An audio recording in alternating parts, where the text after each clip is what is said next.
गरीब गरीबी पैसे से होती है या फिर रिश्तों से, यह कहानी को पूरा अंत तक सुनिएगा। आपको सब कुछ समझ में आ जाएगा। जो लोग आज रिश्तों को ठुकराकर पैसों की दौड़ में अंधे होकर पैसों के पीछे दौड़ रहे हैं, उनके लिए यह कहानी एक तरह से सबक है। यह कहानी आपकी जिंदगी बदल सकती है। अंत तक सुनना और खुद निर्णय लेना। मेरा नाम नरेश है और मैं 10 साल बाद मेरे गांव में एक शादी अटेंड करने आया हूँ। शादी का दिन पूरा घर मेहमानों से खचाखच भरा हुआ है। परिवार की इस पीढ़ी की आखिरी संतान यानी मेरे चाचा की सबसे छोटी लड़की नेहा की शादी थी। शाम को ही बारात आने वाली थी और इसी वजह से चहल पहल पहले से ज्यादा बढ़ चुकी थी।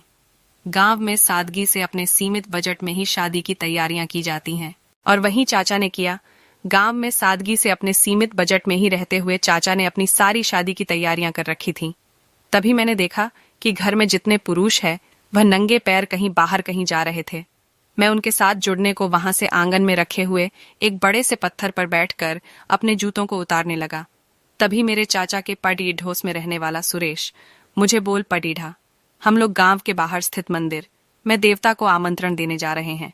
हमारे गांव में परंपरा है कि लड़की की शादी में बारात आने से पहले देवता को बुलाया जाता है। तू तो यहाँ रहता नहीं है, इसलिए शायद यह सब तुझे अब याद ना होगा। तभी ताऊ जी ने घर से निकलते हुए मुझे देखा और कहा, तुम यहाँ क्या कर रहे हो? मैं बोल, पड्ढा जी, मैं आ रहा हूँ।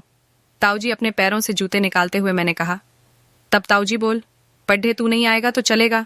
वैसे भी कल रात हल्की सी बारिश होने के कारण बाहर कीचड़ हो गया है, तेरे पैर गंदे हो जाएंगे। मेरी बात सुनकर ताऊ जी ने कहा और मेरे उत्तर की प्रतीक्षा किए बिना ही वहां से चले गए। तभी मेरे चचेरे भाई की पत्नी बाहर आंगन में कुछ लेने आई।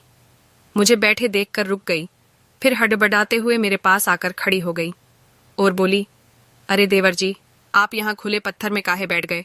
आपके कपड़े गंदे हो जाएंगे। आप वहां उस कुर्सी पर जाकर इत्मीनान से बैठिए हैं। भाभी की बात का मैं कुछ जवाब नहीं दे पाया। इतनी देर में घर के सारे पुरुष काफी आगे निकल गए। मैं मन महसूस कर बाहर टेंट के नीचे लगी कुर्सियों पर जाकर बैठ गया। तभी मेरी नजर वहीं मुझसे कुछ दूर बैठे मेरे दोनों बच्चों पर पड़ी। मैं उनके पास गया और बोला, अरे तुम यहाँ बैठकर इस मोबाइल के साथ अकेले क्या गेम खेल रहे हो? घर में तुम्हारे चाचा, ताऊ और बुआ के कितने सारे बच्चे आए हुए हैं, उनके साथ जाकर खेलो। मैंने उन्हें अकेले मोबाइल में खोए हुए देखकर कहा तो उन्होंने बोला, oh and no dead they, all are dirty and poor कह रहे थे। हमें उनके संग अगर खेलना हो तो हमें हमारे जूते और मोजे निकालने होंगे। यूं नो बाहर कितना गंदा है। जूते निकाल दिए तो पैर गंदे हो जाएंगे। अपनी बड़ी बेटी का जवाब सुन। मेरे जहन में 10 साल पहले इस गांव को छोड़कर अमेरिका जाते हुए कहे मेरे वाक्य अनायास ही तैर गए। मैं नहीं चाहता कि मेरे बच्चे गरीबी की झलक भी देखें। यहाँ इंडिया में रहा तो मेरी सारी जिंदगी पापा की तरह गरीबी से लड़ते हुए गुजर जाएगी।